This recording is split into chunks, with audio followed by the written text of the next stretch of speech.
What is going on, everybody? We are here live today with permission from Anbernic to go live with the new RG Slide a day early, which is really exciting. Had a little teaser YouTube short, check out as well, because during this live stream, the compression sounds and whatnot, it's really hard to hear button sounds, fan noise, speakers, so check out that short to hear those specific things. But we're going to be unboxing this thing, giving our first look impressions. It's not going to be a very long stream today, famous last words, and we're not going to be covering a ton of gameplay, and we cannot yet share any benchmarking or FPS or really in-depth testing. So stay tuned for the true embargo end, which will be around June 20th for actual reviews. But in the meantime, you'll start to see first looks trickle in. Well, I'm joined today by, of course, our good co-host buddy, Rob the Retro Tech Dad. Welcome back, sir. Hey, everyone. And in a surprise, can we just do this thing? We just did it yesterday with this thing. What's Right. this thing? XX Pro. That's right. We were doing that. But we're also here with esteemed retro sultan in the space, Russ from Retro Game Core. Welcome, Hey, everybody. Right. Hi. Yeah, so I just got mine like from DHL maybe a half hour ago. So I haven't done any sort of I haven't even loaded any apps. I just connected it to the internet for the first time. So I am learning as we go here for the next, several minutes. So we might get your raw first impressions of the feel of it, maybe. I don't want to spoil your video coming out, but but hope to get some thoughts. Rob, I know yours also is en route. DHL's dropping it off in what? Yep. A few minutes? Says our courier will arrive soon. It's like down the road. Okay. Perfect timing. All right. Well, I'll get us started then today. Let's just go ahead and dive in. Let's just do an unboxing. Do it. Do it.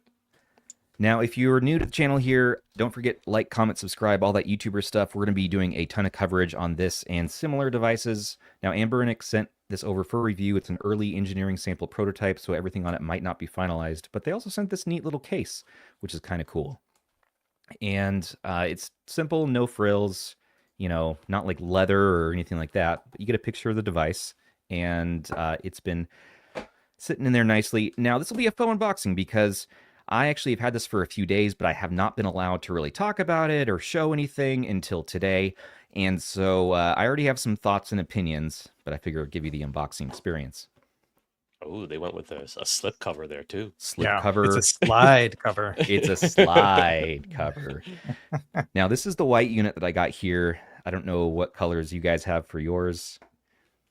Yeah, I got white. White as well. Okay, cool. Ooh, they definitely stepped up the packaging a little bit there. You do get a screen protector, which is nice. And then here it is. We'll talk about that in a minute. They also sent along since it has the same sticks as the RG557, they sent along just some nubbins. They're nothing special or anything, but they do help make the sticks just a little bit bigger, and they don't really smash up against the sides too badly. So if you do need bigger sticks, realize that that's a thing. The most exciting part of the whole experience, of course, is going to be the USB-C cable. Gotta love yourself a good USB. Look at that nice thick cable. Look at that. Yeah. That'll charge you. As far as charging goes, USB-C to C works. Fast charging works on this. This is rocking Android. And let's pull up the specs here before we go any further. The most fun part of the video. They're nubbin special. That's right. There's two colors for this. There's black, there's white. We don't know the price quite yet, so details on that might be revealed tomorrow since the first embargo ends tomorrow, June 20th. And which strangely is around the time when the patent expires from Sony for this design. So maybe there's some correlation there. Screen is a 4.7-inch LTPS in-cell display, OCA full lamination, multi-touch, 1280 by 960 resolution, supports maximum refresh rate of 120 Hz, and the 120 Hz scales from 60 Hz, 90 Hz, and 120, and there's an auto mode if you want to toggle. There is a update to run when you first get it. Probably by the time you all get it, it'll already be pre-updated. Rocking that Unisoc T820 chipset, same we saw in the RG556, the same we saw in the 406V, 406H. Am I missing one? Cube, that's right, in the 1-to-1 Cube.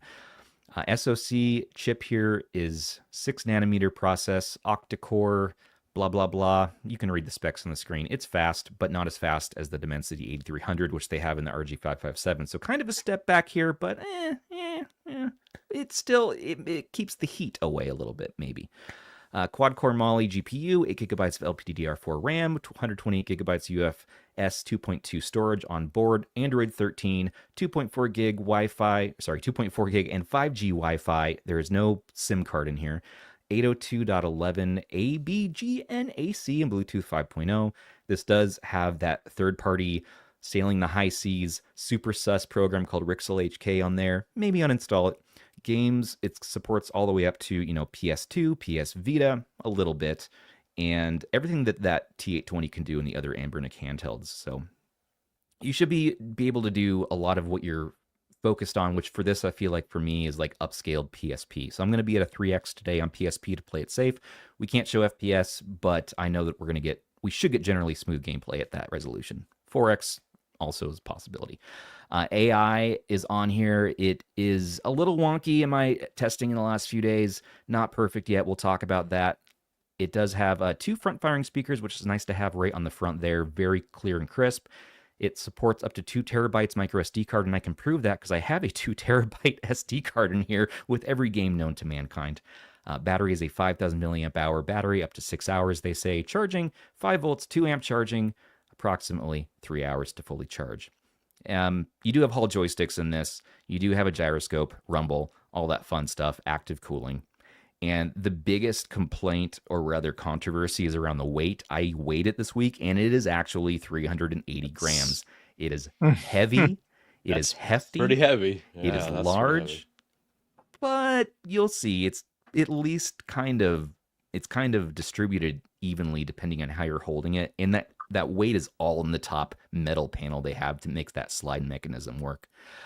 Okay, enough of this boring spec talk.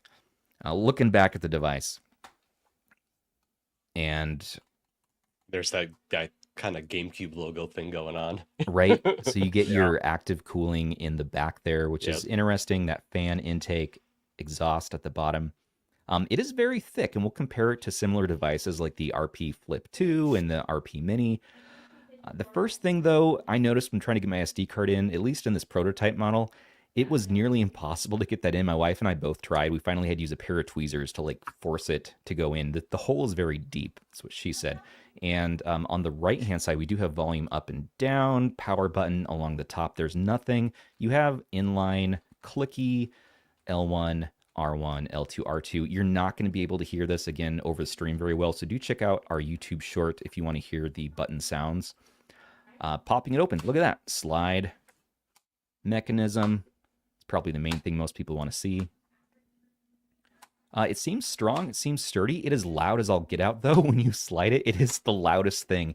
If you're going to play this in bed next to your partner or whatever, definitely pre-slide it out. Do not go into bed and then, phrasing. Yeah. Do not. Well, you can hold it and like gently. You can ease it. You know what I mean? You could ease. You're right. You're right. What a gentleman. Slowly ease it out. There you go. So for the wife, for the wife. And there you go, RG Slide, 5,000 milliamp hour, all that good stuff. This is the heavy part of the slide, and you can feel it. Like if you were to play it like this, it's just very top heavy, which is a little funky. But if you hold it up right about there, it's not too bad, and the weight distributes pretty well. So imagine having like an old, basically bigger version of the Xperia Play and your PSP Go. And honestly, this is really reminiscent of the M-Con from Josh King. Very, very similar layout. You do have D-pad is mushy rubber membrane. It feels like the same D-pad from the... You know what it feels like? It feels very close to the D-pad here on their recent 35XX Pro, which means no complaints from me. Very nice. I will say one thing. Anbernic's very consistent with their D-pads. Very consistent. Are. Right. And you can tell the face buttons, and I think the D-pad might be the same from this. I mean, look at that. As far as the depth, it's hard to see the depth, I guess, but it feels the same. They are a little bit clickety-clackety, but they're soft, mushy rubber membrane. You do have clickable L3R3, and these are the same sticks from the RG557. You have this weird face looking at you there. Start select is a clicky. And then, yeah, shoulders. This is the one thing, while this all works well and buttons feel good, everything feels nice, the shoulders are a little crampy to reach because how big this is. And if you want a little bit of comparison size-wise, so here is the RP Mini.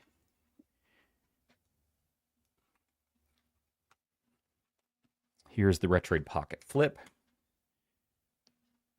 It's so chunky. It is a chunky boy. It's about the same size as the Flip-ish, but it's definitely heavier. I can feel that. And then compared to a Gen 1 PSP.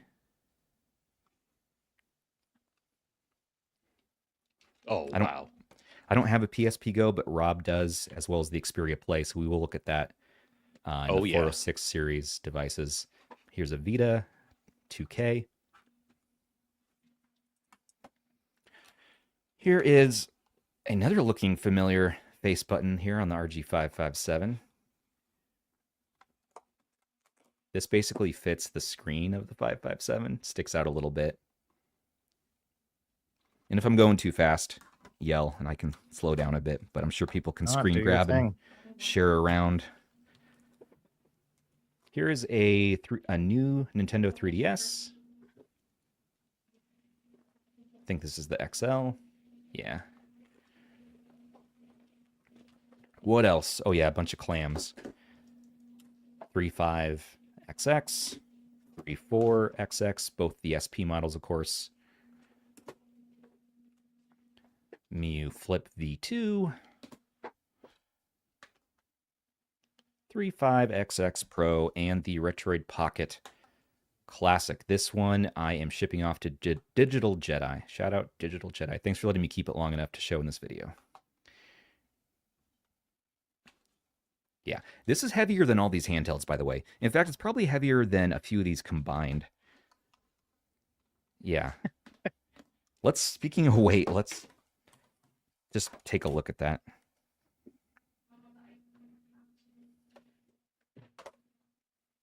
So it is coming in right at 379, but I have seen it pop to 380, 381. So a little bit of variance, depending, maybe on charge level, there's a little bit of variance.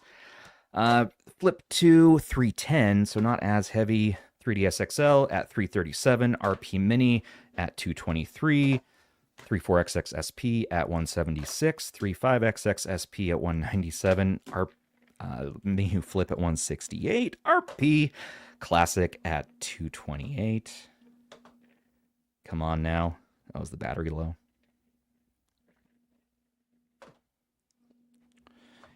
$35XX Pro, 268, RG557 at 314. That's crazy right there. Right. It's heavier than the 557. 271 for the PSP and 221 for the Vita. Okay. So that's all of our comparisons. Live chat, let me know if you have questions or things you hope to cover here. Producer Sony will be starring them for us to go over when it's time. Absolutely. And we will be getting more thoughts in a minute. Russ, why don't we go over to you, man? I want to get your kind of initial impressions. You know, when I first got it out of the package, I just started laughing. I was like, this thing is so heavy and big. I wasn't expecting, so much of this. And yeah, I think you're right. It's the metal in the back here that really makes it like kind of heavy, but it does feel solid. It's just a weird juxtaposition because you have this really solid metal here. Sorry, I'm so bad at doing this. You're good. You have this really solid metal here, but then like this really like open feeling plastic here on the bottom. And so it's just like, I don't know, like this weird dichotomy of like solid up top, toy on the bottom, and that was really kind of interesting for me. Yeah, it's also loud. I mean, we already talked about that, but man, I can hear it on really your mic. Snaps. Yeah, and but I think that ergonomically, I really need some time with it, like to get a feel for this. I feel like, having the control so far down on the bottom is just puts you in a bit of an awkward position, just because you got to keep your hands so far down, but then all the weight is at the top. And so you're putting a lot of pressure on your index fingers to kind of balance it. So, got to kind of work through all that stuff. But I never had like the Sony Xperia or any of those slide out phones. So it's like I'm kind of learning this feel or this form factor as I go through. And so, yeah, I got a PSP Go. I will test against that. but I have a black one. I didn't grab it, so I don't have it on me right now. But this thing is just big. It is so it's so big. It is but the screen is crazy, you know, like I'm really impressed with just the display, you know, because it's a true 960p, what the Retroid Pocket Mini was supposed to be, you know. And then I did notice it does have that black bezel around it, which is a little bit distracting for me. But the nice thing is that it's the same distance as the speakers. So it's kind of like balanced a little, you know. But then also, speaking of balanced, you know, it is off center if you're looking at it like this. And so that is something that once my wife saw that, she couldn't unsee it. She's like, what is going on with this? You know, because you kind of want to treat it like a little phone, but then you look at this and you're like, oh, crap. I did not notice that before. Wow. Wait, you also were saying before going live that you thought that the top and the bottom white coloring might be a little bit off? Yeah. So I think I got to do more testing. And we're in natural lighting right here. I don't know if I can get to focus. I think the bottom part here is it's more like a light gray than the white on the top. And so I do think there's a little bit of difference here. And so something to think about. I don't know. I'll get it in the studio lights and see if I can get a little bit of, better capture of that. But yeah, I think it's just slightly off. That stuff doesn't bother me at all. No, but I know that other people like it's a big deal. So yeah. Yeah, I see that. That's fine. The sticks actually fit. You know, this is the same 557 sticks, which I just was like, these are so small, they should be on a smaller handheld. And here we are. And sure enough, they're great, you know, and so it's just kind of funny how it all plays out. But yeah. See, on that device, it makes sense. Yeah. I'm like, I could see it making sense on that. Yeah. So you know, so the embargo is going to lift at midnight my time, which is, you know, I've got 11 and a half hours basically to make this next video, which it usually takes me 40 hours to make a video. So this is like crunch time for me. I'm going to I'll just get what I can done, you know what I mean? But thankfully, because I'm not allowed to do certain things, like they don't want us to show benchmarks and that kind of stuff, that does remove some things from my testing suite. So I'm going to focus on how the screen looks, how the audio sounds, and then these controls and ergonomics, and really just kind of, I think what people need to understand, at least for me, when I picked it up, is I didn't understand the weight and the feel and the heft of it. And so that's what I want to really focus on in this video coming out at midnight my time. It kind of made me feel like when I first got the RG, 35XX SP, where we thought we were going to get a Game Boy Advance SP dimensions, when actually it's sort of this a little bit more comically sized GBA SP. Same thing here. It's like a comically sized Xperia Play or PSP Go style thing. And that was the first thing that got me too. It was like, this thing is freaking huge. It's cool. And I was telling who was I talking to? Shem from Retro Breeze. I was like, man, this thing is absolutely insane, but I don't know if it's in a good or a bad way yet. I need more time with it because it's such a new design concept as far as at least what Anbernic's done, really what anyone in the third-party retro handheld scene has produced so far. That it's like, I don't know. There's pros and cons to it. Pro, you get a nice big display to look at, so you get more pixels. And playing PSP games, it does give you more screen real estate than an actual PSP Go because of that. And the nostalgia, if you're nostalgic for that system, is going to hit you. It's a little bit bigger. If you got big hands, though, maybe not so bad. I do like having the speakers though on the front. Means the sound is coming straight at you. They're pretty decent. As well as I found that having the function buttons left and right here, they're pretty clicky.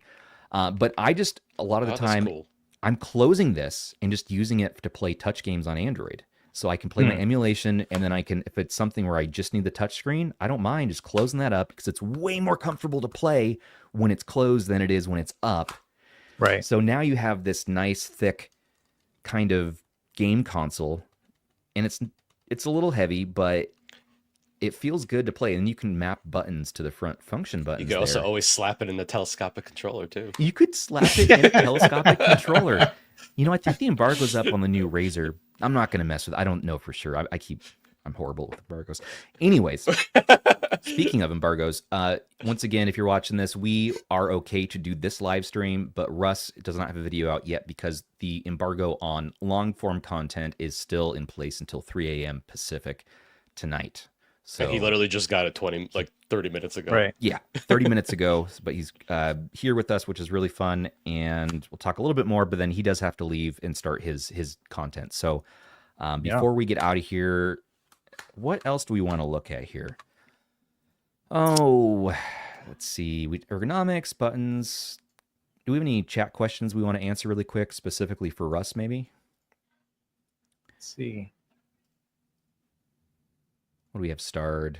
So I see a question about whether or not it has flickering. I'm not seeing anything, but I haven't looked at it on camera yet. So Michael Yeah, Benny, good question. We'll figure that out.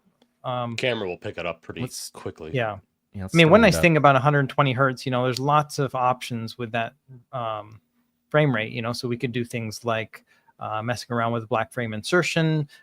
Response time will probably be lower too, right? Like, so input latency and whatnot.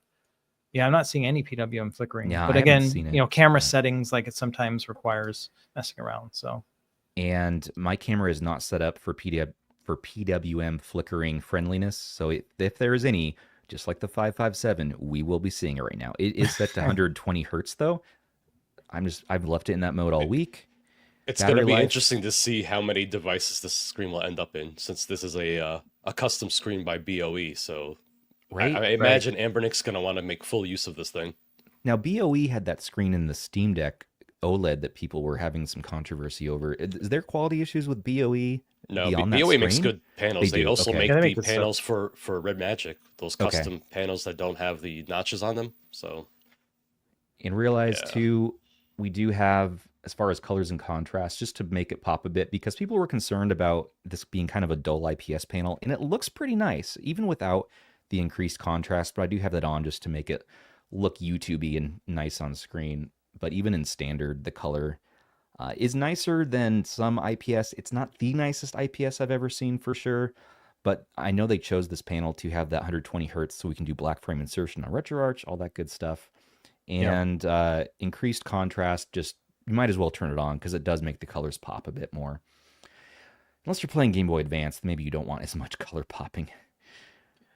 yeah, I think the PPI, I didn't do the numbering, like how many pixels per inch, but the text, as you can see on Stubbs thing, is just, it's crisp, for being the size screen and being 960p, it looks sharp. There's been several devices we've gotten over the years where you can just kind of see fuzzy text right there in the beginning, but this looks really good.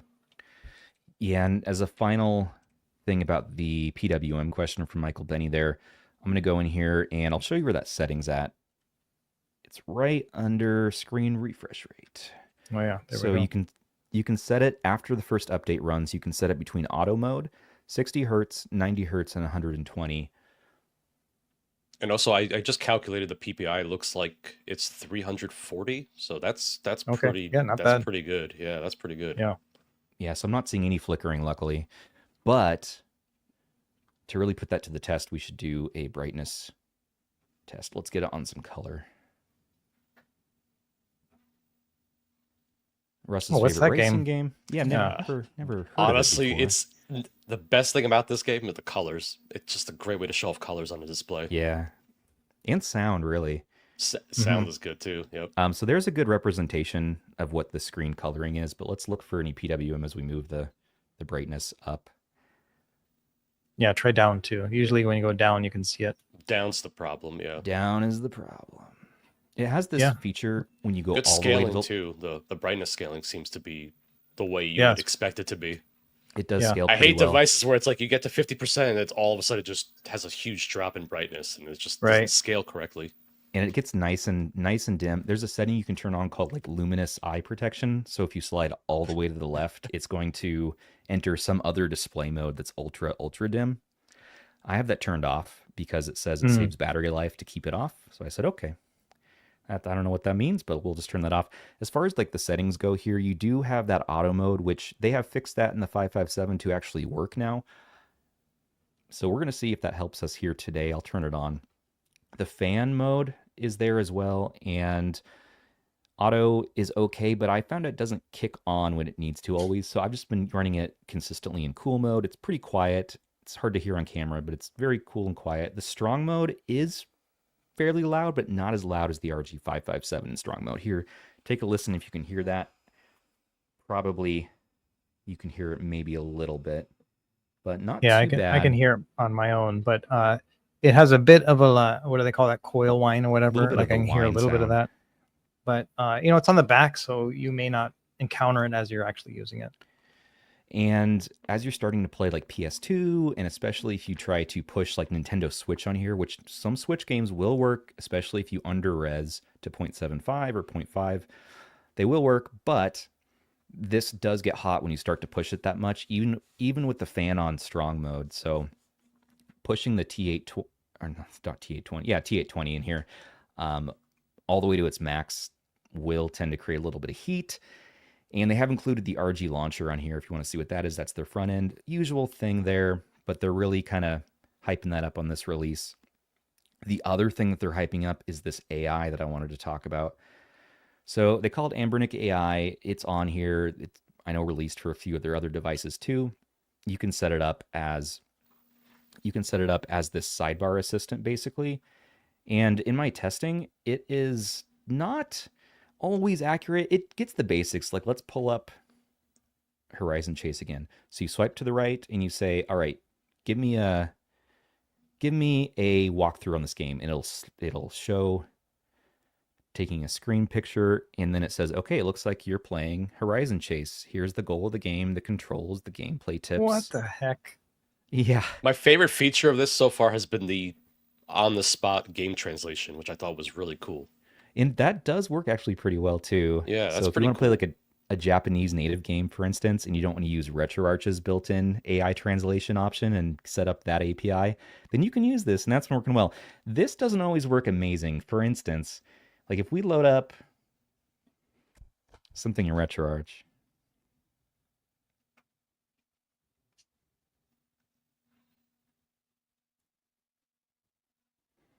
and I don't know, let's just do Game Boy Advance.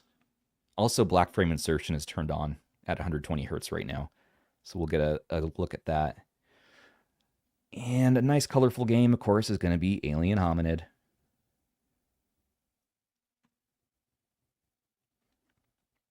It'll probably recognize this game, actually, but I hope it does. I was playing Aladdin for Game Boy Color, and it told me that it was Prince of Persia. That was the thing. And also realize if you have the touchscreen controls on, it says it looks like you're playing a game with some touch controls. So interesting. It's just how the publisher. Yeah. You provided a logo for Zoo Digital Publishing, not Zoo. Wait for the games to load. Yeah, so you got to give it a screen that it can recognize from screenshots online, I think.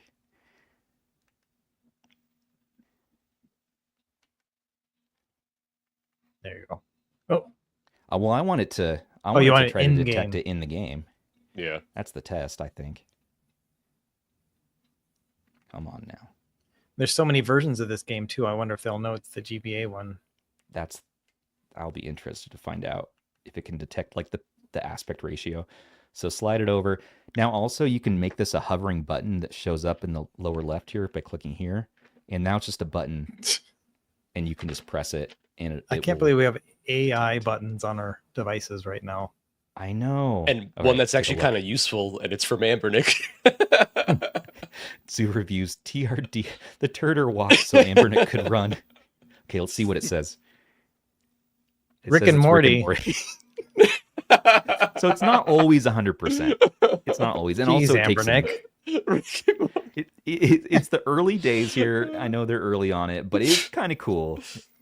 However, how much does this drain your battery, and do people want this, and can you take it off your device if you don't want it? That's the question. So that is not always helpful, but some games, as long as you, especially if you give it the title screen, then it connects you to, okay, here's some real walkthrough tips. And I think it references maybe game FAQs or something, but it's pretty helpful for that. Now, if we want to remove it, let's see, can we force it out of here? You can disable it. Yes. You can't uninstall it, but you can disable it. Time will tell how much it affects performance. And while we're looking at Horizon Chase, let's just play a little bit of gameplay. And any more questions we can answer? Yeah, Russ, please consider testing Apollo Game Stream, custom virtual display, XR AR glasses. Yeah, so those are both really good points. So number one, like the custom virtual display. So Apollo Artemis allows you to run at 120 hertz. So you could game stream at 120 hertz if you got a computer that can push that, so that'd be pretty cool looking. And it'll scale to the 4:3 aspect ratio. So then you'd want to play games that scale correctly. All that would be pretty awesome. And then, yeah, XR glasses, that would be fun too, just kind of see how that works in terms of video output. The T820s always had issues where it's like you can't charge and do video out at the same time unless it's like very specific ports or hubs that you're using. And so that's another thing I'll have to check out and see. Yeah. Yeah, and also Green Protagonist, thank you so much for your super chat. Those are always very appreciated for us. What do we got? Are those sticks clickable? Fwoopology? Great name. Yes, they are clickable. L3, R3 are good. Yep, they're the same sticks from the 557. Heed rumble feature on it. Yep. And rumble feels pretty nice. It's not really strong rumble, but it's enough to get the point across. My golden fro, are the sticks more or less inset than the RP Flip 2? Great question as well. Let's take out the RP Flip 2. So here's a look, by the way, at the RP Flip 2, which don't look at this OLED screen too much because you will be spoiled, and then you'll be like, well, I don't want this. Look at this freaking OLED screen. It definitely is a nicer screen there. But as far as the inset goes, so the Retroid Pocket Flip barely pushes over, whereas this are smaller sticks and it clearly stays underneath the shell. So I mean, when you flop it down there, it's going to.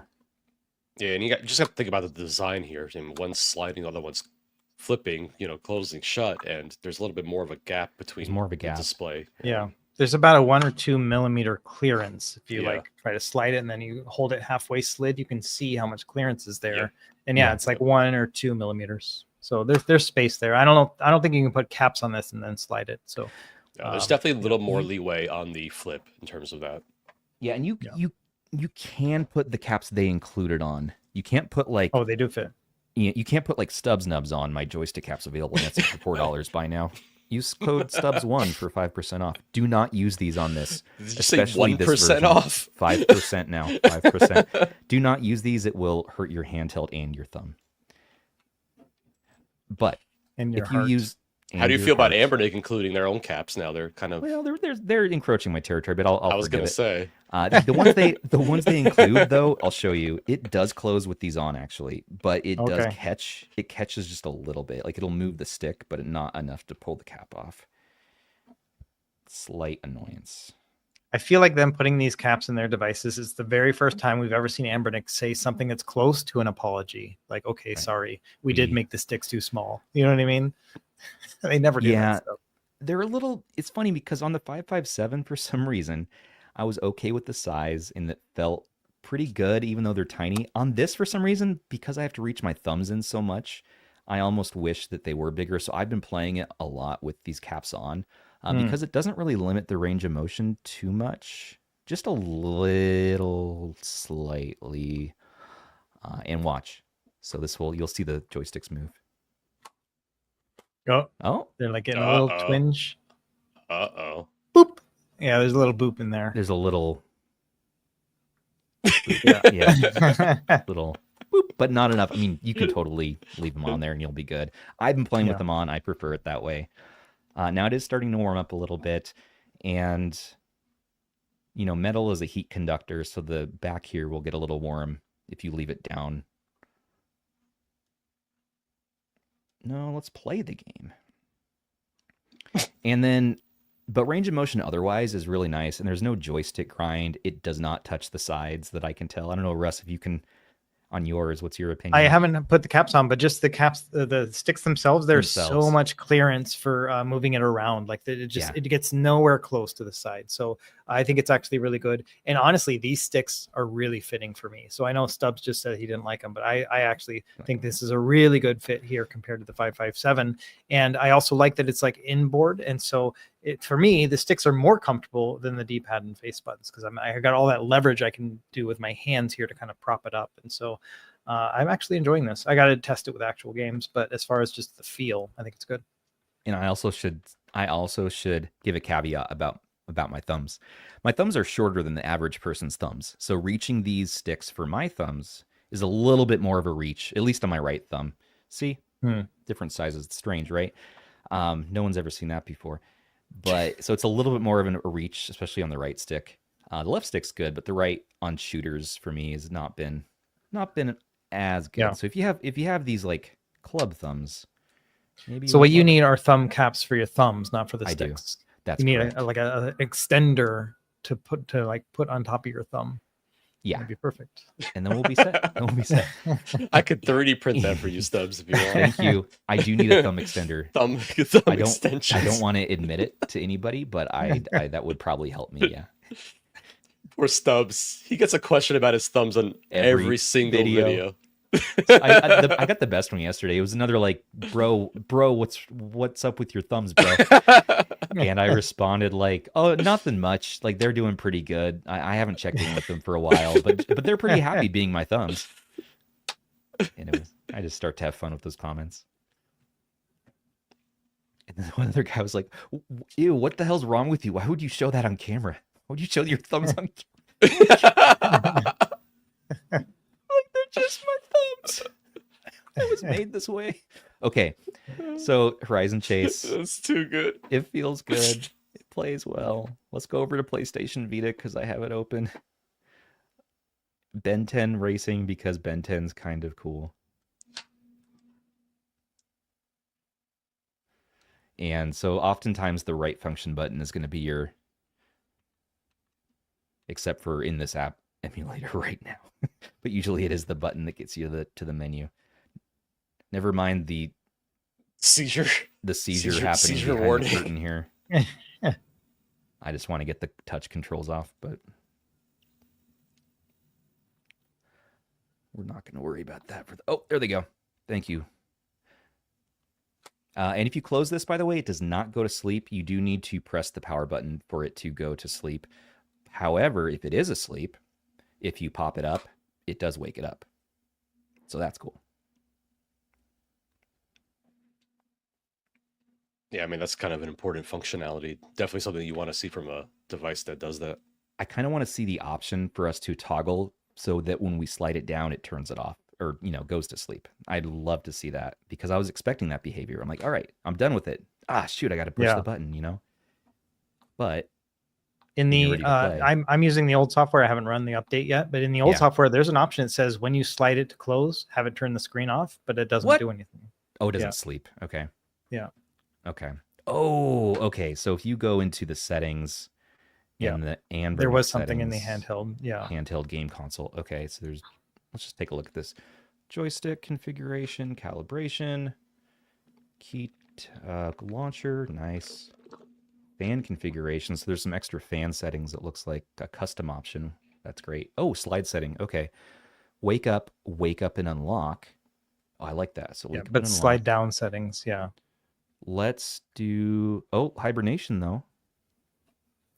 Let's in my version it didn't work, but maybe it does in yours. After the update, let's see. No way. There we go. They talk about this manifesting thing. I feel like that was a late stage programming into the Matrix right now, Russ, that you just created. Because that wasn't there before in my mind. Now we just wished for that into existence. Amazing. Okay, let's take a look at this. So here's an example of me using the shoulders. If you have longer fingers, this will be no problem. I guess I do, but in this angle, it isn't crampy and it works pretty well. But when I'm playing in bed at night, I noticed it's pretty annoying and I couldn't play it for too long. What am I doing here? Oh, okay, R1.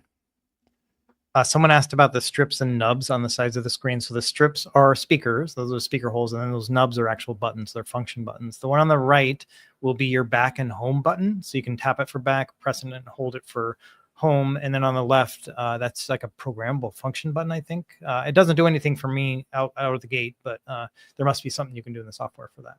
Yeah. Yeah. You should be able to customize, or at least, rather, I hope that they added, I haven't checked. I hope they add a custom function for that. So the white one gives me well in here. The white one gives me old Samsung Galaxy vibes, and the black one gives me Palm Pre vibes. Yeah. Rob, do you have yours yet? I do actually. Oh, you do? Can we swap over to you? Let's see the black one. You got the black one. Hey, it's doing the the fun I stuff. love Yep. I love live streaming with you guys. I just love that we can have multiple units and just swap between. Did you get the white and black or just the black? Just black. Okay. Oh, Rob, what's your Always thoughts? bet on black. It's huge. Yes. Well, do you have your Go I and do. your Xperia ready? Yes, I know that's something that everyone's been asking in chat. I've been just saying quiet. I'm like, all right, let's do this. I'm like, we're doing it. And while you're getting that, I don't know if anybody's ready for this because this is pretty insane. it's pretty big. But, I kind of like the black version, honestly. Xperia Play. Okay.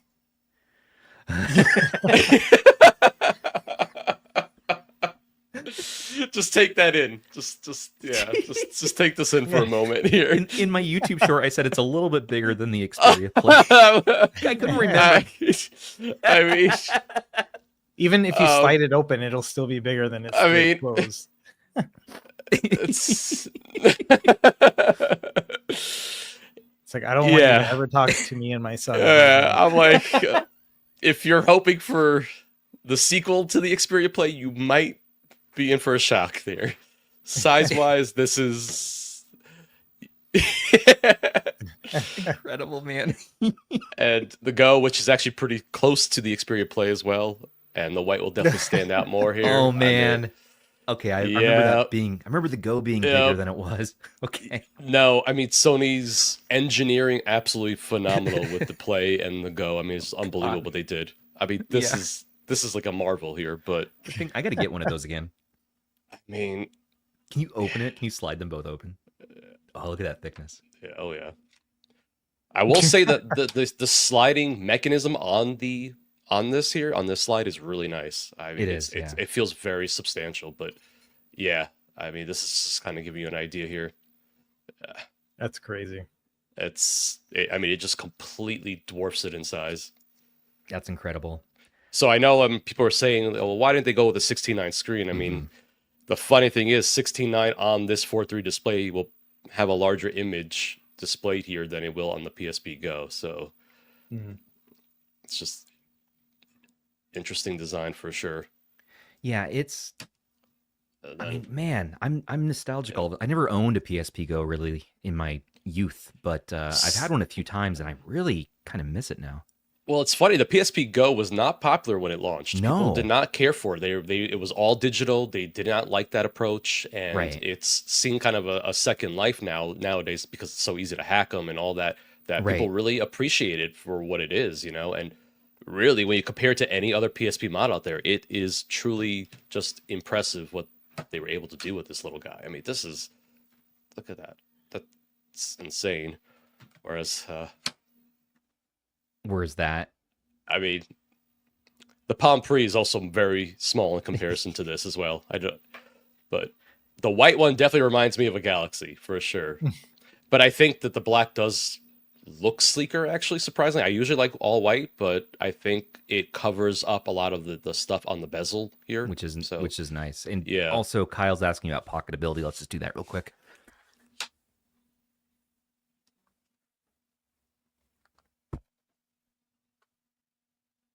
Yep. Okay. Yeah. It's thick. It is thick. Got a few extra C's in that thick. It's a little bit heavy in the pocket, to be honest. But it is pocketable. It's a little bulky, but it reminds me of having like my old Taco phone, the Nokia N-Gage, with its case on it. Yeah. Yeah.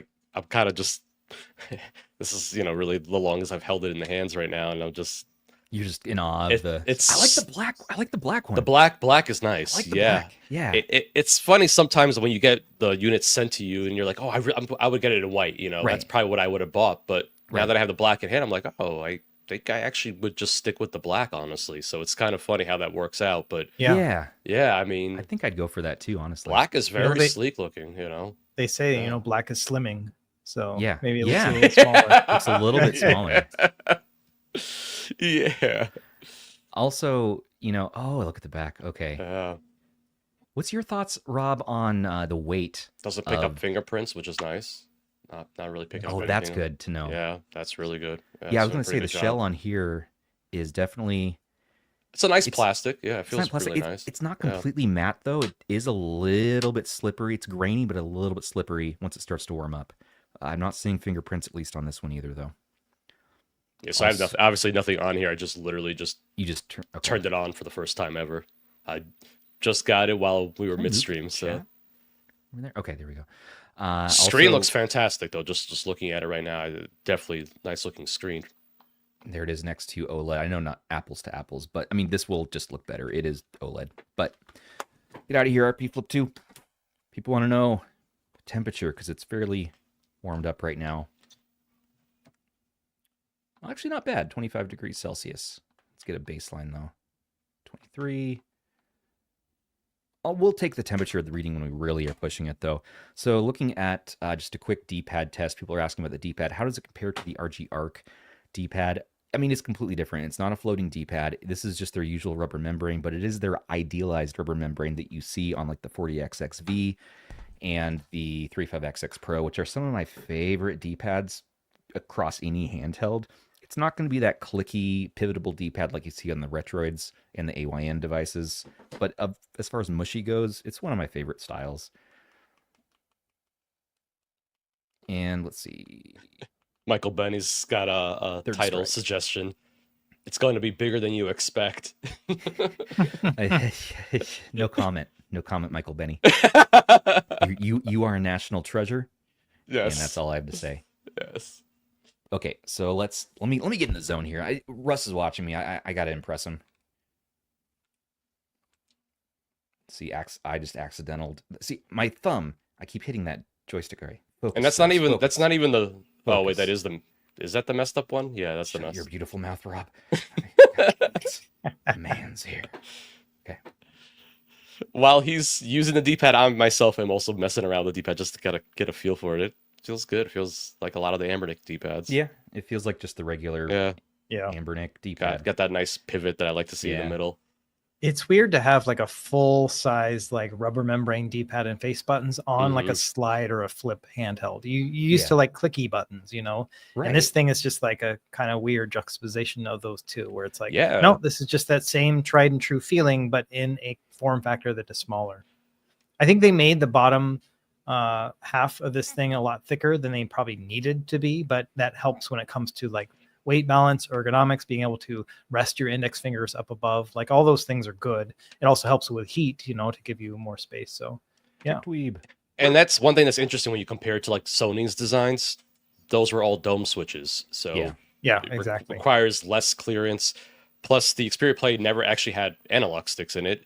And the PSP Go had a very, very tiny little slider. It was, you thought the slider on the PSP was interesting. This was even smaller. So there were compromises made to get it that small and that thin. So it is interesting to see full-size controls on this basically put into this package. And I guess that's partly why we have the size that we do. Yeah. Yeah, and I saw that Tech Dweeb said that he used the RG Slide on a slide.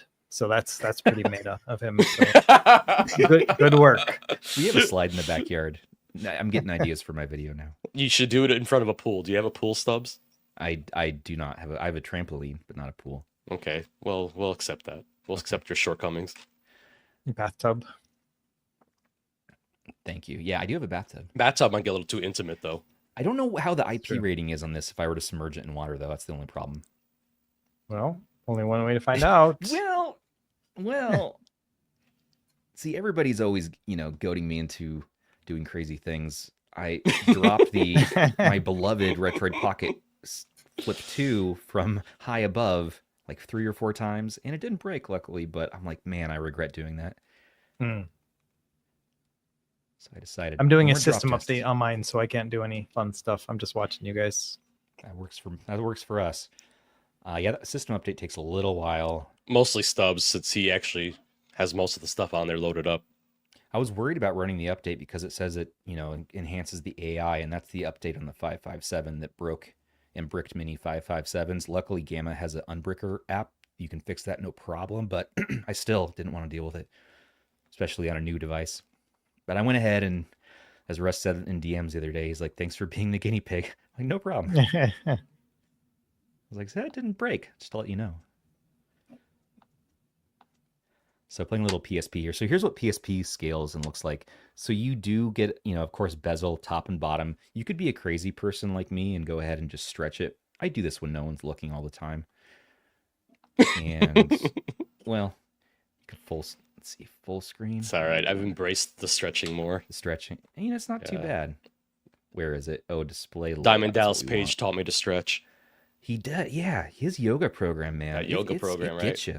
I haven't done mine today. I'm feeling the hurt by now. Oh, that looks so bad. What, Russ? You're so sensitive. My heart hurts right now. You're unbalanced pixels. Look at how tall Mega Man is. I mean, he's a little taller. So what? He had a little. He lost a little weight. It's cool. He's a little thinner. He's. It's fine. It's fine. It's good. Display. Okay, so unstretched. I can tell you on my videos, you'll always see proper aspect ratios for the most part, usually. But in the privacy of my own home, I sometimes do stretch. Come on, Stubbs, be a man. Stretch that. All right. Well, we can do this one more time, Rob. One more time. It's about 50-50 in chat about how they feel with this. Yeah, well. Yeah, stretching is good for the soul. That's right. Why wouldn't it let me stretch it like that? My favorite's when you stretch Mega Man the other way, though, and he becomes like real chunky. Especially 8-bit Mega Man. See, it's hard to see the game like this, bro. Is this what you want? Does this make you happy? Does this bring you joy? No. Oh my gosh, my heart. It's hard to play like this, Rob. I'm gonna go back to regular. I'm gonna reset it, dude. Absolute heathen. Now it's stuck like this. Absolute heathen. Come on, man. Okay. What? All right. That's enough of PSP. We'll fix that later. How about some like PS2 or GameCube? Yeah. Some 4.3 content would be kind of cool. Game of the month. Quick plug in our Discord right now is running Peter Jackson's King Kong, which is a very interesting, kind of janky. 360. You did? Yeah. You played the version I like the most. It's still fun, it had easy achievements, so I got it on GameFly. GameFly? I gotta. Yeah, you remember GameFly? You could do it was like Netflix, but with yeah. Have you guys seen like their ads recently where it's like, yeah, we still exist? That's pretty good. Somebody, my plant. Somebody said recently that I should try GameFly out again. I'm like, what? They're still in business? And I guess yeah, they are. But I get the reasoning behind it, especially for Switch 2 owners if they're going to do Switch 2 games, because those games, $80, $70 is insane. And so maybe GameFly is the way to go if you just want to play, a game with your family for a week or two and then send it back, play another game. So when games are very expensive like they are now, the price increases with Xbox and probably Sony too. Renting a game makes a lot more sense again.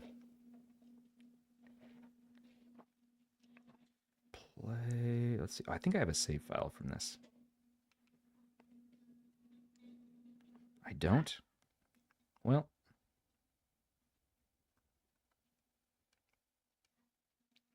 it's fine. You know what we're going to do here? I'm going to get a copyright strike for showing this footage, though. We're going to... From Jack Black, personally. Yeah. First of all, I'm going to get rid of this AI because I feel like I just have this nervous feeling that the AI is going to hamper CPU cycles just a little bit. So I want that gone. Completely.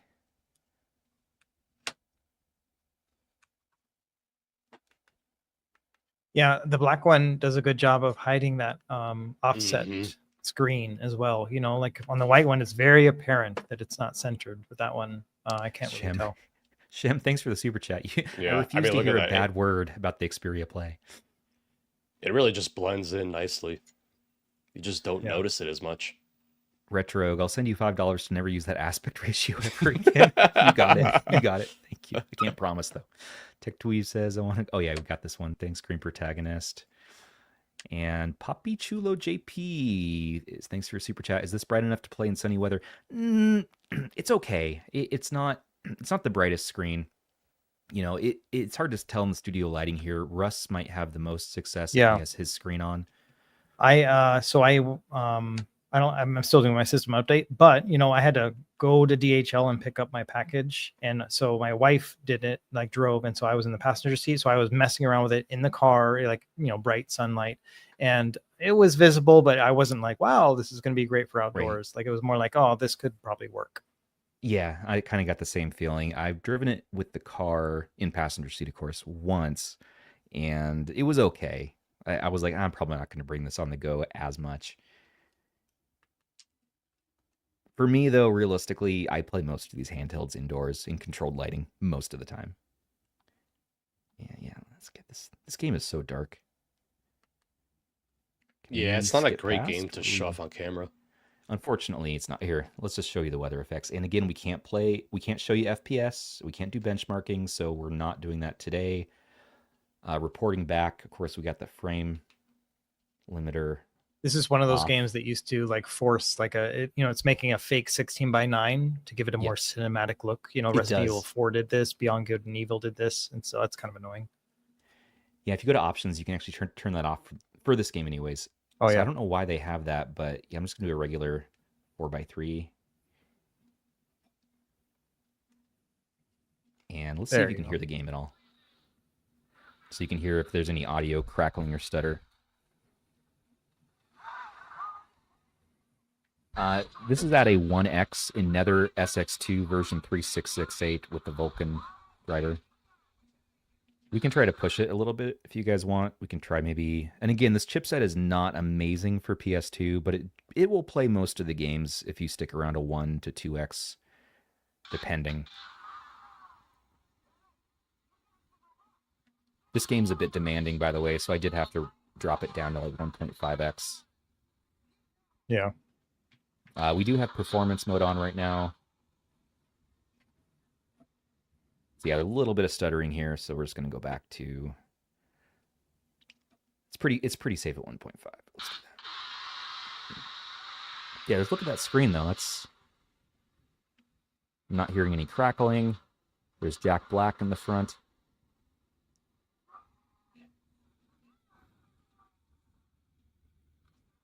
And Rob, what are you doing over there? I am actually getting my Google Play stuff up right now so that I can just download some Play Store games. Yep, I'll show a touchscreen game as well. I got a few loaded on here. I'm going to let this game think. And Russ, do you want us to let you go? You can go get started on your stuff. I should probably get going. My update just finished, so now I got to go and load up games and do all the software stuff and whatnot for the video. So yeah, I'll probably run. But yeah, thanks for letting me on. This is fun. Yeah. Like exciting to be part of this. And yeah, look for, I guess all our videos will be coming out around 3 a.m. Pacific time or 6 a.m. Eastern or midnight my time. So yeah, and we won't have, at least for us, we won't have a first look. This is our first look. This stream. So this will be everything for us. Rob probably soon. We have a YouTube. Yeah, I'm gonna work on a video for the next embargo, I guess. So we're just gonna completely hype your first look tomorrow. Right? Okay. So everybody check that out. 3 a.m. Look out for that. That's gonna be in. Set your alarm. It's gonna be in 11 hours. Hold on. Let me grab my stopwatch. Okay, guys. We'll see you later. Man. Bye, Thanks for joining. Bye, guys. Bye. Okay. Well, now that Dad's gone, I guess we'll break out the alcohol. Oh man, I could probably take my shorts off. Take my shorts off. I was dressing up for this. Okay, well, Green Protagonist, does the audio quality at all make up for the massive bezels? The audio quality is pretty good. Check out my YouTube short. That does show the audio speakers for Mega Man Maverick Hunter X. And it sounds pretty good. I like the speakers. They sound good. I was actually listening to the Beach Boys, which ripped Brian Wilson. What a icon that we lost this week. That really got me yesterday. Really got me. But yeah, I've been listening to a bunch of Beach Boys. Anyways, speakers sound good. And looking at... I was going to say, I could hear the speakers through this, which tells me that they're pretty decent. And Gobi no Kitsune, sorry if I mispronounced that. Thanks for super chat. Really important question. What are y'all's favorite type of sandwich? I love a good BLT, honestly, or a tuna melt. Yeah, those are really good. Give me either of those any point of the day. Maybe a little ranch dressing on the side. Yeah. Tuna melt, nice choice. Yeah, I'd say yeah. like a Reuben French dip, like one of those. I'm a New York guy, so You're a New like York guy. A classic deli sandwich, man, that gets me going. I'm West Coast. I'm over here in Portland, Oregon. So we're you're a different breed. Some funky creation. We add avocado to everything. There's always an avocado. Hey, I can appreciate a good avocado toast. It's all right. Yeah, it's what made us all broke. So the millennial generation, we're avocado city over here. Richard Breeze, another super chat. Thank you, Shem. Can you guys give a shout out to the V90S for being the 10,000th Pow Kitty banger in a row? It's so beauties, mateys. I will shout out the V90S, but I don't know what it's like, if it's good or it's bad, because it's still not here yet. I ordered it along with all you guys, and it's not here yet. Same. Mine is like just somewhere stuck in limbo. And I actually ordered 2 of them. Pow Kitty. Yeah, I'm hoping it's showing up soon. Way to give us FOMO. Hey, I'll trade you the slide for that Pow Kitty V90S with that sweet, satisfying snap. Ah, man. Not really, though. I'll play with that soon. Mike Bunny, how hot does it get? We'll talk about that. I don't want this branding my thigh with an Anbernic logo. It gets warm, but it's not like... It's a T820 chipset. How hot can it get? It's really the metal on the top will get warmed if you keep it closed and you're playing touch games and you pop it up. You're going to definitely feel some heat, maybe a little toaster effect. Get a bagel on there, like a New York-style bagel that Rob loves. My golden throw to sticks more or less. What's your favorite kind of bagel? You like just plain Jane, everything? Give me a plain. My doctor says I should do the whole wheat option now, so I'm trying that out. None of that processed, I like sesame. I'm a big sesame bagel guy. Well, that'll pop up. Oh, not sesame, that's okay. But it'll pop up on a drug test, right? Poppy seeds. Poppy seeds will, so then, then work thinks you're doing crack again, and it's a whole problem. In NES, how does the D-pad compare to the Sega style? These are all questions we covered. Sorry, everybody. I'll let Sony run the questions. Stubbs. A band says, Stubbs, the snap isn't satisfying. No! You know what is satisfying, though? That RG Slide. I heard about snap. that. Oh. Look at that. Awake, asleep. Asleep, awake. Rob, you got anything going there?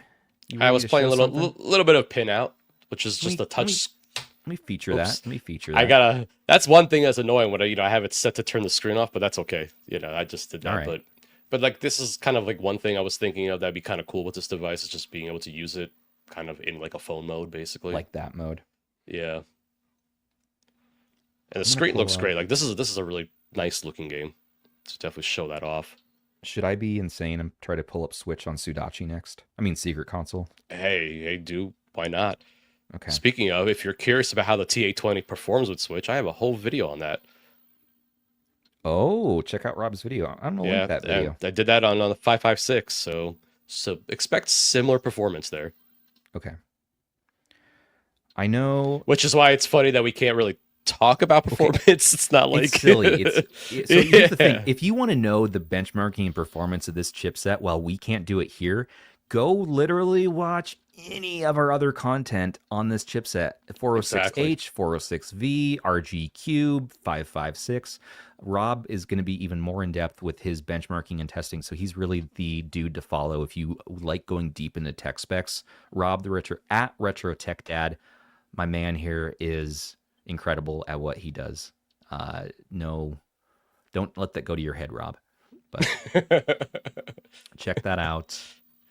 Oh, look at our producer Sony. Look at Sony giving you love, pulling it up like that. You're a Sudachi man too, huh? Yeah, I like that. Well, this is pretty old now. This is a year old, so I mean, there's going to be even potentially more improvements in terms of just what's happened since then. I mean, we do have like Eden now. I know Citron's been cooking too. So Citron is my favorite. I use it generally on higher end chips because it's my favorite. But on these lower end chips, I will call this like a mid chip actually. I think Sudachi performs a little bit better on this, and now I can't get turnip drivers or whatnot to work on this chipset. I just think there isn't support there for the Unisoc. Is that right, Rob? No, but what's really funny, and I kind of was talking about this, how the 556 actually can do more Switch, or at least better than what the 557 was able to do. So that the Unisoc chipset seems to just have better compatibility for Switch than the Dimensity, the MediaTek one, which that's kind of incredible. It's the biggest problem with MediaTek chips, honestly. What is a Switch game that I can try on here that we know runs well? And what's one that maybe will push it a little bit? Oh, push it a little bit. Like, what about Cuphead? Cuphead. Cuphead's always a solid one. And I actually don't even think I tested Cuphead in this video, but I know Cuphead Let's test should Cuphead. work. Yeah. Okay, let me pull that up. Any other? What's one that you know, like an indie? Okay, Celeste is one that should work pretty well. Like I'd like to show one that works well. Cuphead, I tested yesterday. I can tell you this much. And at 1x, we do generally run 60, but it does stutter a bit. So I actually have it dropped to a 0.75x here if we want to take a look over at my screen. Nice, you got it ready to go. Got it ready to go. So yeah, I'm running at a 0.75x is how I get Cuphead to run full speed. Which, you know, it might be both the version of Sudachi I'm using, the, you know, what version of the build and all that, mixed with the settings I'm using versus what Russ or Rob got on his. So the one thing that's nice, I will say, I mean, for better or worse, I guess, is that you at least don't have to mess around with custom drivers and try to figure out which ones work best because there isn't anything there. Yeah, they just don't work. And yeah, Genty Stone and chat there. Yeah, it's not OLED. No, it's IPS. I have some color saturation turned on in the settings, so it really does boost and help the colors. And it's a nice looking IPS. And beyond that, you know, like we were looking at RetroArch earlier, it's a very smooth frame rate because we have that black frame insertion BFI turned on. So I like that that's an option here on this 120 hertz panel. I think is this the first 120 hertz panel we've seen from Anbernic? Getting a little stutter there. Let's see. Hold on. No, I don't think so. I feel like was there another one?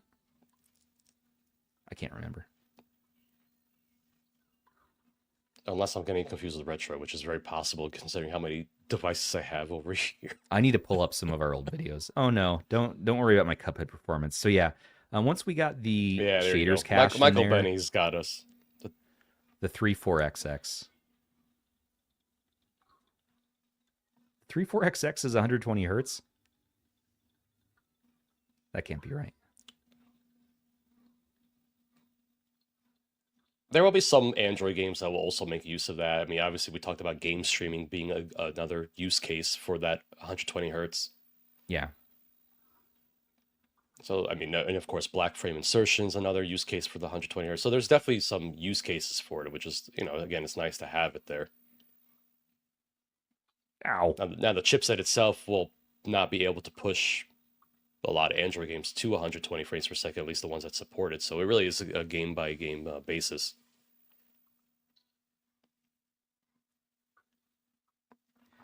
So yeah, Cuphead's running decently. I mean, there is a little bit of stuttering here, even at 0.75x. So realize you will have to play around. This is not a Switch, really a recommendation I would give for Switch gameplay and emulation in general. No, I always consider it's a bonus. It's always a bonus for me.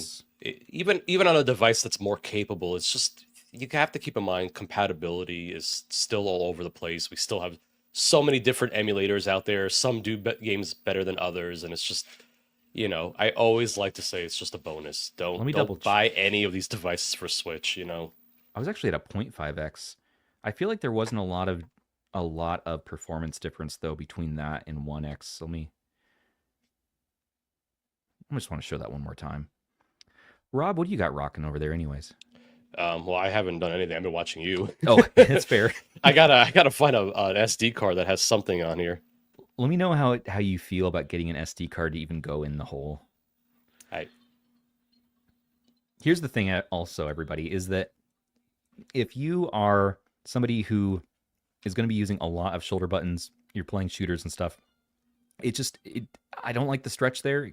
That's what gets crampy about this. But if you're going to be playing a lot of D-pad centric stuff where you can hold it like this is comfortable. Now all you have to do is contend with the weight balance from the top there. So if you can balance it in such a way like that, that's pretty comfortable. And I really like that. And that reminds me of, you know, the old school things. And it really reminds me of the MCon a bit here, but yeah, that's comfy. This for too long, especially reaching to L2, R2, where you have to go from here to over there. I don't love that. But I also wouldn't suggest that they did stacked shoulders, because then you'd have a bump out here and it would not make it be the same form factor. All right, let's let those shaders cache.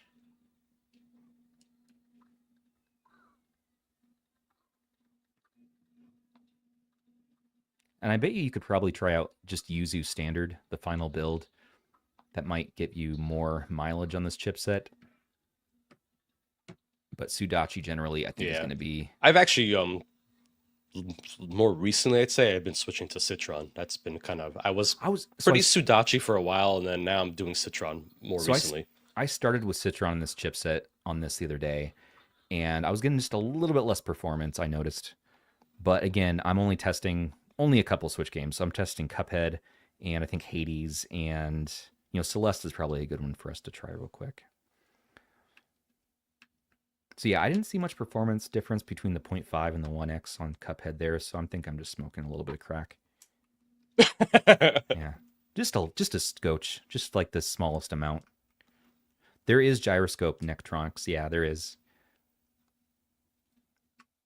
And there's rumble, and the rumble feels pretty solid. I just felt it right there. No complaints on the rumble.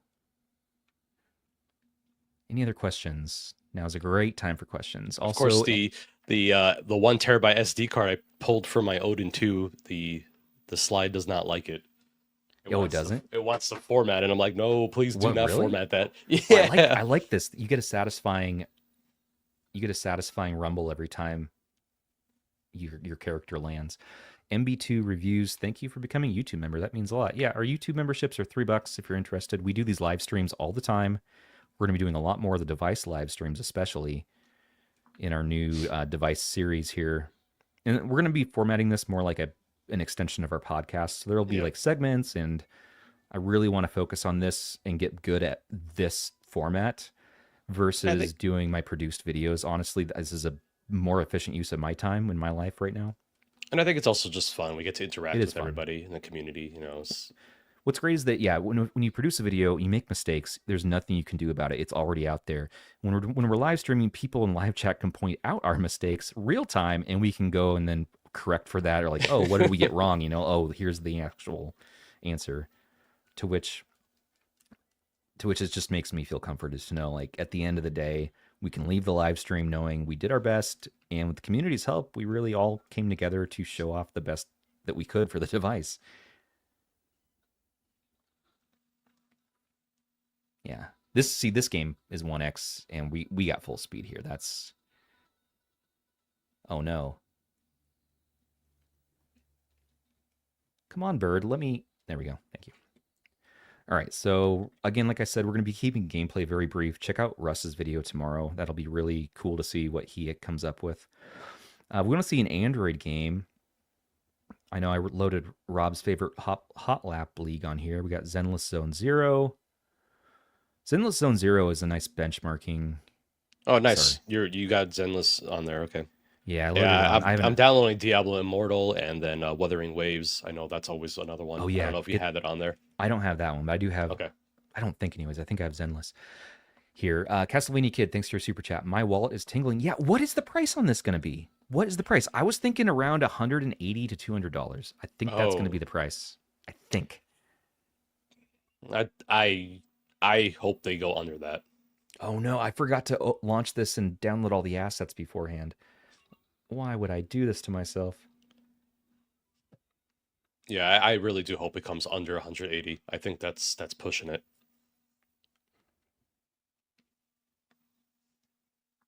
Oh, man. I got to do a security verification. 1 second. Here, Rob. Let me swap to yours. Oh, I'm not doing anything very exciting here. Well, it's nice to see the comparison shot next to the Xperia Play, at least. Yeah. At a minimum, instead of watching my thing here. Okay. Hoyoverse sent me a 2-factor. Yeah, they do that.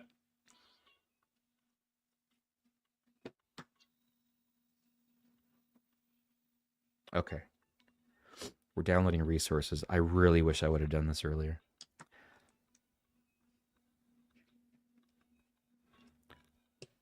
I'm not going to wait for that on today's stream. Sorry, everybody. But you will see that within 24 hours. You're going to see that is the one bummer. Yeah.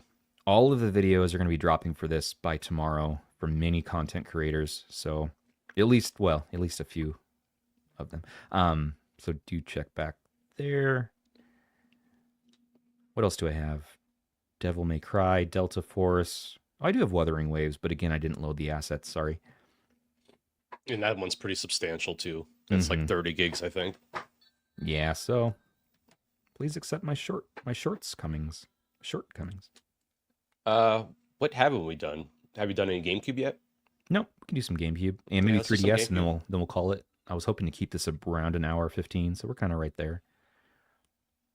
But doing a touchscreen game, I'd love to show you what that experience is like, because that's my favorite use case, actually. This entire handheld is just not even using the controls, but using a touchscreen. So, for instance, here's Sonic for Android. Oops. Yeah, I had the same thing. I keep forgetting that I have that feature where it will turn the screen off. Let's see, do I have touch controls turned on? Why Sonic, though? Why I don't know, man, because this is for band, man. Oh. I turned off the touch controls Why pictures. Sonic of all games for touchscreen? Because it has touchscreen. I don't know. What do you want? What do you want from me, Rob? What do you? Okay, I'm not good at it with touchscreen. Okay, that's not a good representation of my skill. I can't. Come on, man. No. We can do Grim Valor. Okay, this is one of my favorites. Man, I loaded Sonic. Every time I see Sonic, I think of you fondly, and I know that we need to try it out. All right, let's do some Grim Valor. Do you get distracted by your own thumbs occasionally when you use the touchscreen? Sometimes I do. Those thumbs are totally blocking the view. Sorry about my thumbs. I don't know how I can cut them off if you want and try to get some better ones, but I told you I'll 3D print you some. Like, I accept you 3D print me some new thumbs. I accept myself. I'm bold and beautiful. Bold and beautiful. That's right. I'm a modern age thumb man. I'm a thumbie. I'm a thumb. Okay. Just an example here of what. See, but this is very comfortable, Now the shoulder buttons are comfortable to reach. Like, now this makes sense. You have a few touch controls, map maybe some buttons to your 2 function buttons there, and good sound out of these speakers, man. And you got a retro stew going. Like, I love this setup the most out of this whole device, and I don't know why. It's just comfortable because it's so thick. The weight feels really nicely balanced like this, and it's definitely a box. It's a box. But just playing like 4:3 aspect ratio Android games feels great. Now, if you want to know about like streaming on this Wi-Fi chip is fairly smooth, but there is one caveat to that, which is, unfortunately, I can't figure out how to fix this yet, but the controls don't seem to work inside the games. Maybe this is on GeForce Now, so maybe it's not on maybe it's not on Moonlight an issue, but at least for GeForce Now, the controls are not being sent through to the game. They are in the app, as you can see there, but once we get into the game, you have to use touch controls. So I don't know what's going on with that. I've seen this happen before, and I don't know what the cause is. Interesting. I wonder if it's the implementation from Android from Anbernic. It could be. Or it could be a GeForce Now thing. I don't know. I have not tested streaming a bunch yet. But it's worth trying Game Pass. It's worth trying your Moonlight or your Artemis, But as far as streaming performance goes, it's looking good here. And this is actually the worst room in my house for trying to do streaming over Wi-Fi. And we're still getting a smooth response.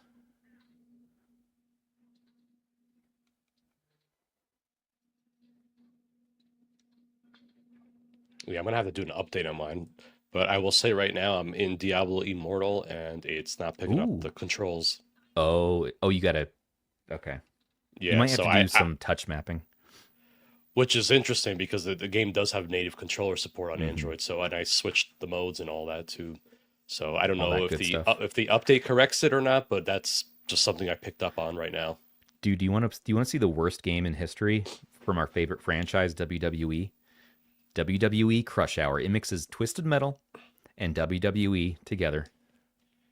I imagine they were just Hey, look, we can use touchscreen on this emulator. sitting in a conference room and just said, "How can we make a Twisted Metal game with WWE?" You know, Vince McMahon just wanted to just get his payday on this one. This is a very phoned in. They just capitalized on that. Yep. THQ and Vince McMahon made a deal with the devil, and like they have even like, you know, The Rock and stuff. Like they each have their own car and vehicle. They're trying to make it like Vigilante 8 or Twisted Metal with all the characters around. This is like 2003 or so for GameCube, and it's hilarious. It's the worst reviewed car combat game in history, I think. So, yeah, it's good. Man, I wish I could show FPS right now. I really could. Really wish. But this is running well. So I'm running on Vulkan. This is at I think just at a 1x right now. Do you smell what the Rock is cooking, Rob? Do you smell it? That might have been you. Yeah. Oh, it's actually, we are on OpenGL. Okay. And let's go up to a 2x. I recall this chipset not being incredible with a lot of upscaling.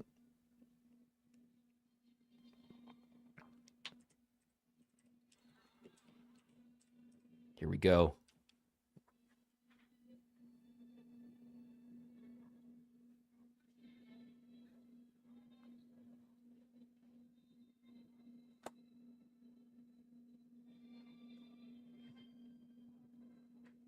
Where's my car? Rob, where'd my car go? Am I dead? Why is this first person now? Oh, well. Probably why it's the worst game.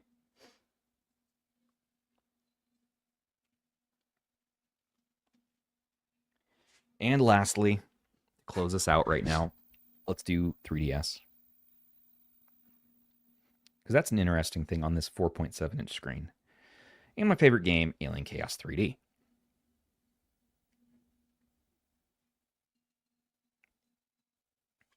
Once again, I'm going to use the touchscreen. So someone actually had a good question in chat. Can you still use the shoulder buttons when it's closed? Yeah, you totally can. Yeah, so you can map. So that's actually pretty cool because, you know, they also brought up an example like Call of Duty, for example, where you could use still some touchscreen and then still use the you know, the triggers, or not the triggers, the shoulder buttons. Dude, yeah, you totally could. Yeah, that's actually pretty cool. So you get two buttons up here, and you do get these two buttons on right there. And volume up and down can usually be mapped in Android with a little bit of, you know, funkery. Maybe Gamma OS to the rescue, but we've seen these mappable before. So there are possibilities. However, it definitely opens up some interesting possibilities for sure. Mm-hmm. It's something I would love to see Anbernic iterate on, you know? Mm-hmm. Yes, sir. I play all your usual games, like if you're using Citra. Usually it's the fastest, but I actually don't know if it's going to be the best option for this chipset personally. Maybe your Citra MMJ or something that has some speed hacks is going to be better, because we are getting a slideshow, and I know that we can get better performance on the T820 on 3DS.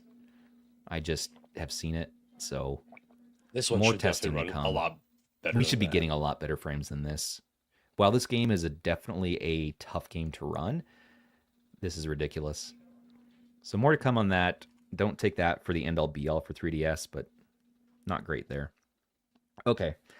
Rob, did you have any last thing you wanted to show? Do you have an Android game or something loaded up there? No. I mean, unfortunately, I got mine midstream, so I wish I could show everyone more, but... And Chick McNugget says, sorry, Rob. Chick McNugget says there is a Citra for T820 that runs perfectly. So yeah, I thought so. I thought so. Kind of speed ran setting up for the stream today.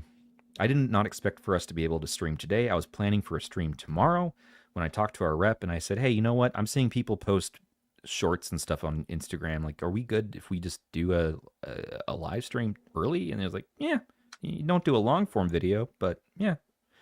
All right. Also, N-Gage on here, surprisingly, is kind of fun, but we don't need to show that right now. So yeah, everybody, that's kind of the broad strokes of the new Anbernic RG Slide. They have so many devices to remember. Did we miss anything? Sleep test, screen quality, talked about all that. HDMI out. Yeah, so this does have, I believe, video over USB-C, and it does have a 3.5 headphone out jack, which is really nice to see if we look there. More testing. It does have Bluetooth if you want to Bluetooth your controller. We don't have AR glasses, but Russ said he might be able to test that, and I'm sure Rob can. I don't have any right now, but we're going to see how that works. Heat and temps have stayed pretty good, honestly. Like, let's do one more test. I noticed, though, again, just in my own playing casually, that it does tend to get pretty warm. You know, now we're getting up to around 28, 29 Celsius. It is not bad at terrible. All. It's not terrible at all. No, but under it 30 does get a bit warm. That's perfectly fine. Yeah, I think most people are not even going to notice or care about that. I'm a little bit more neurotic about heat on these handhelds, but especially some people like Black Seraph, the Android developer. He likes devices to get warm because he says it's really cold where he lives in Austria, and so he likes to use it as a heater in the winter.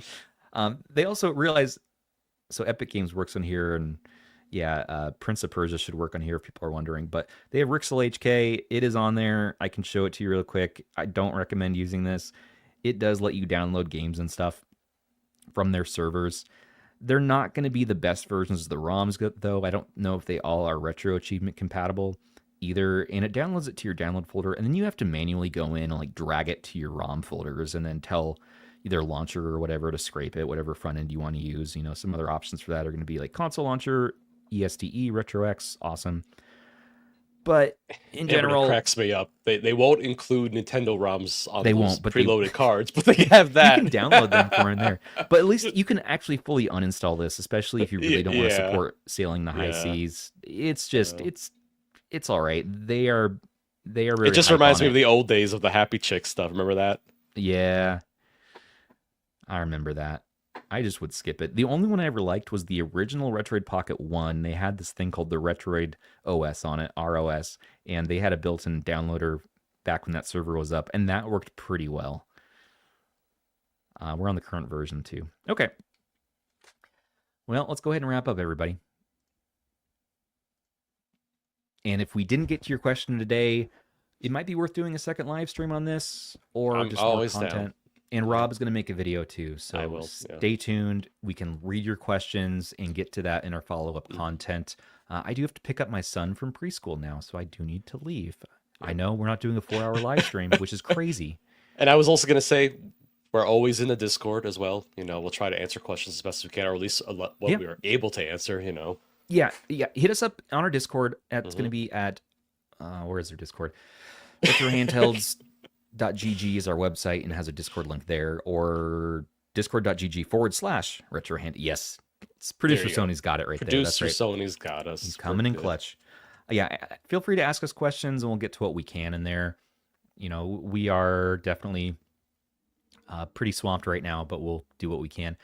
Also, don't forget that we have Patreon and Discord membership, premium memberships, and those start at about $3 a month, all the way up to $10, depending on your support level. And you do get unique perks from us. You do get points every month to get unique RH swag. And goodness, there is a Rob meme shirt line that we have in a Zoo Reviews, which is pretty neat. And I need to get myself a Zoo Reviews shirt. Yeah. Let's go ahead and do that outro.